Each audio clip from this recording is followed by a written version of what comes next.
student and graduated from high school in Ames.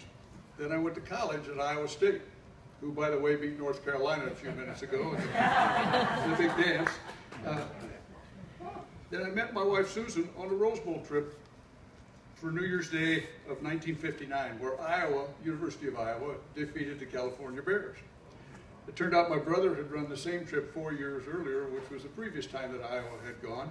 And my dad, being a graduate of Iowa, both medical and undergraduate, was able to pull tickets. So four of us came to California, and I met Susan.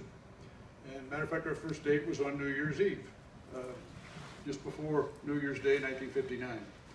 Susan was still a high school student at the time. I was a freshman in college. She graduated from high school in February, which they did on those days in a lot in California. And she came to Iowa State. Now there's two stories as to why she came to Iowa State. There's my story and there's Susan's story. My story is pretty obvious. She came after me.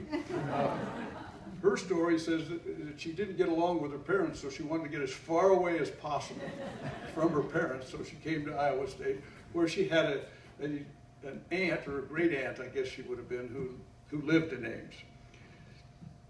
Anyway, we were engaged a year later and married one more year after that.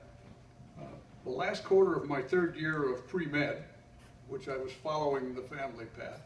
Actually, if we roll back to high school, one time I said, you know, my dad said, what do you want to do? And I said, you know, I might want to be a teacher. It looks like it might be kind of fun.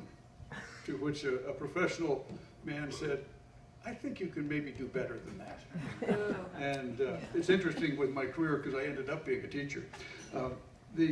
Anyway, the third quarter of my college